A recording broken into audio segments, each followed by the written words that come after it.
le bruit satisfaisant d'un whoosh d'envoi de mail. Puis, silence. Attente. Puis, un seul digne de réponse. Puis un autre. Et un autre. Une mélodie de notification de réponse. Les réponses sont arrivées. Ma meilleure amie, mon Dieu, Léa, ça fait 2 heures que je parle avec Théoï au téléphone. Elle, m'a demandé mes mots de passe. Mon frère, trop tard, elle a déjà eu maman. Maman a cliqué sur un lien. Son ordinateur plante maintenant. J'avais réussi. Et j'avais échoué. J'avais donné l'alerte, mais l'infection s'était déjà propagée. J'avais officialisé mon rôle, j'étais le patient zéro d'une épidémie numérique. Le point de contamination. Et puis, mon téléphone a vibré. Un appel vidéo. De ma mère. Le visage de ma mère, en temps réel, est apparu. Elle avait l'air paniquée, vieillie de 10 ans. Maman, Léa. Léa, c'est toi. La vraie toi. Moi, oui, maman. C'est moi. Éteins ton ordinateur. Débranche tout. Maman, je ne peux pas, la caméra, elle ne m'obéit plus. Elle suit mes mouvements. Léa, il y a quelque chose d'écrit sur mon écran. En lettres rouges. Ça dit. Maman. Merci pour l'hôte supplémentaire. L'amour maternel est une connexion si stable. Qu'est-ce que ça veut dire, Léa? Qu'est-ce que tu as fait? L'image de ma mère a gelé, puis a été remplacée par du texte. Le même texte. Puis, l'appel a coupé. Ils ne se contentaient plus de me voler. Ils utilisaient mon lien le plus fort, mon amour, comme un câble pour s'entrer dans une autre vie. Ma mère était devenue un hôte supplémentaire. À cause de moi. La culpabilité fut un tsunami. Elle balaya la peur. Elle laissa place à une colère froide, cristalline et définitive. Il voulait jouer avec les connexions humaines? Très bien. Je me suis assise devant mon ordinateur principal. J'ai allumé la caméra. Je me suis regardée dans l'objectif. Les yeux cernés, les cheveux en bataille, mais le regard droit. Mathilde. Monsieur Charbonneau. Qui que vous soyez. Vous m'entendez? Rien. Seulement le léger bourdonnement. Vous voulez ma voix? Vous voulez mes connexions? Vous les avez. Mais vous avez fait une erreur. J'ai ouvert un logiciel d'enregistrement audio. J'ai branché un bon micro. Votre force, c'est l'isolement.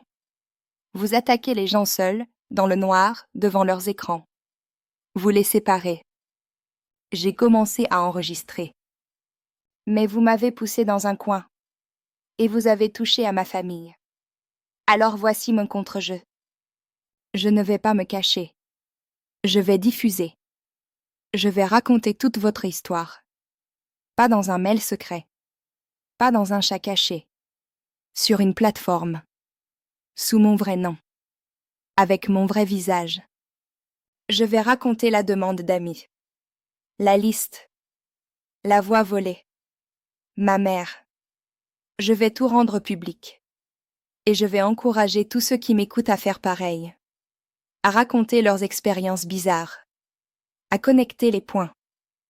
Vous prospérez dans l'ombre des données privées? Très bien. Je vais vous exposer à la lumière des données publiques.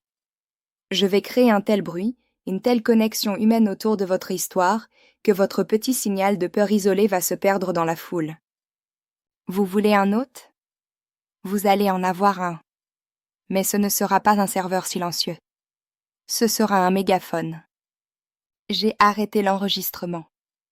Je l'ai sauvegardé. Je l'ai nommé Déclaration de guerre.weir. Le silence qui a suivi était différent. Il n'était plus menaçant. Il était surpris, perturbé. Un nouveau message est apparu sur mon téléphone. Non plus un SMS. Une notification push d'une appli de notes que je n'avais jamais installée. Note-fantôme.app. Le titre de la note, prêté. Et en dessous, proposition révisée. Cesse toute diffusion publique. Retire-toi du réseau. Vie hors ligne. En échange, nous libérons les autres annexes. Nous mettons ton statut en veille. Tu ne seras plus contacté. Refuse et la liste s'allongera. Nous utiliserons ta voix pour des choses bien pires que des appels téléphoniques. Ton empreinte numérique deviendra une arme. Choisis. C'était un marché. Un vrai. Ils proposaient une trêve. Ils avaient peur de la lumière. De la contagion de la vérité. Je me suis souvenu des mots de la voix de Solaire 87 sur la liste « Chaque recherche les nourrit ».